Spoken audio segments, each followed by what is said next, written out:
Continuando a leitura em Marcos, capítulo de número 8. Vamos lá.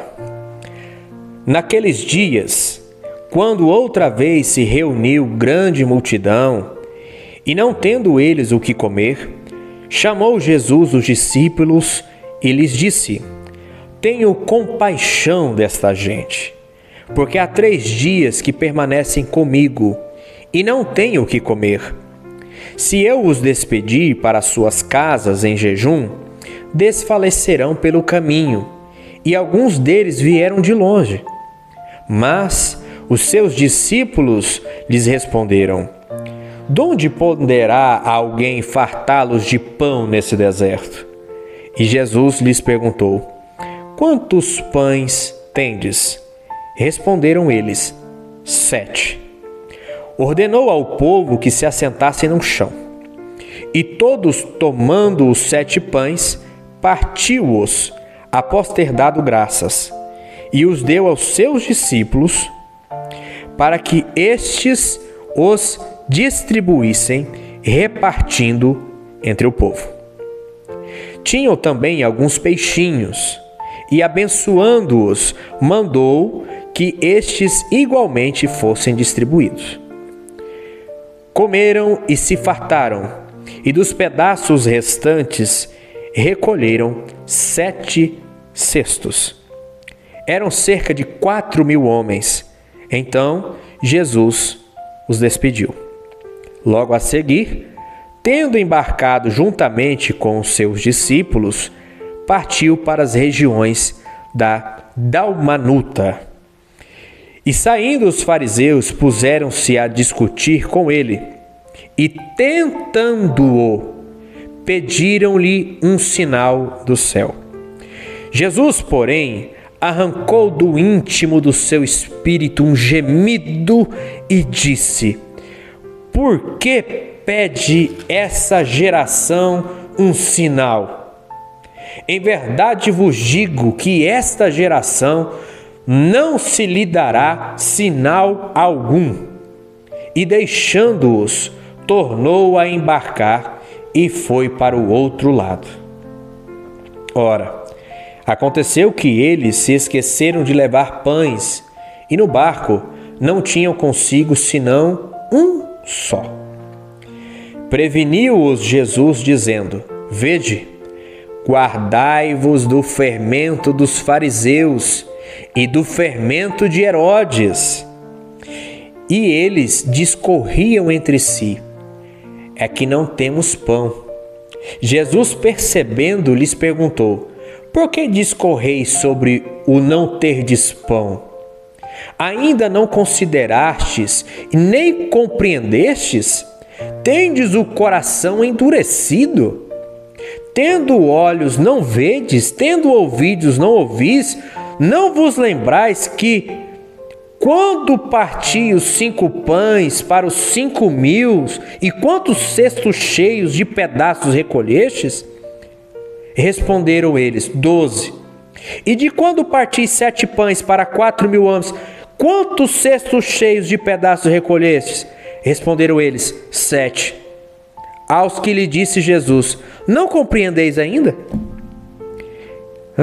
É como Jesus está dizendo: eu já multipliquei pão 2 vezes, eu estou falando para vocês guardar o fermento dos fariseus e de Herodes, essas questões políticas e religiosas que eles levam como fermento, e vocês estão pensando que eu estou falando de pão.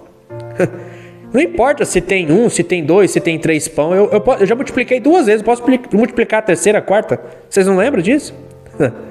Verso 22. Então chegaram a Betsaida e trouxeram-lhe um cego, rogando-lhe que o tocasse.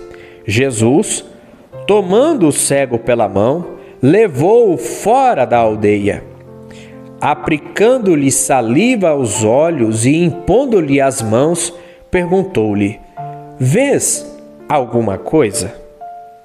Este, recobrando a vista, respondeu: Vejo os homens, porque como árvores os vejo andando.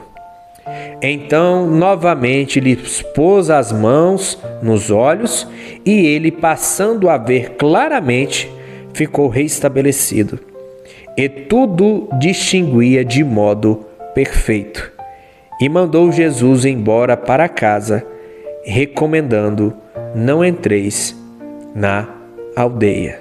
Interessante demais esse texto aqui. Verso 27. Então, Jesus e os seus discípulos partiram para as aldeias de Cesareia de Filipe. E no caminho perguntou-lhes: Quem dizem os homens que sou eu? E responderam: João Batista, e outros Elias, mas outros algum dos profetas. Então lhes respondeu: Mas vós, quem dizeis que eu sou? Respondendo, Pedro lhe disse: Tu és o Cristo. Advertiu-os Jesus de que a ninguém dissessem tal coisa a seu respeito. Então começou ele a ensinar-lhes que era necessário que o Filho do Homem sofresse muitas coisas, fosse rejeitado pelos anciãos, pelos principais sacerdotes e pelos escribas, e que fosse morto, e depois de 3 dias ressuscitasse. E isso ele expunha claramente. Mas Pedro, chamando-o à parte, começou a reprová-lo. Jesus, porém, voltou-se e, fitando os seus discípulos, repreendeu a Pedro e disse: Arreda, Satanás, porque não cogita das coisas de Deus, e sim das dos homens. Então, convocando a multidão e juntamente os seus discípulos, disse-lhes: Se alguém quer vir após mim, a si mesmo se negue, tome a sua cruz e siga-me. Quem quiser, pois, salvar a sua vida, perdê-la-á. E quem perder a vida por causa de mim e do Evangelho, salvá-la-á. Que aproveita o homem ganhar o mundo inteiro e perder a sua alma? Que daria o homem em troca de sua alma? Porque qualquer que nessa geração adúltera e pecadora se envergonhar de mim e das minhas palavras, também o Filho do Homem se envergonhará dele, quando vier na glória de seu Pai com os santos anjos. Essa foi a leitura de Marcos, capítulo de número 8.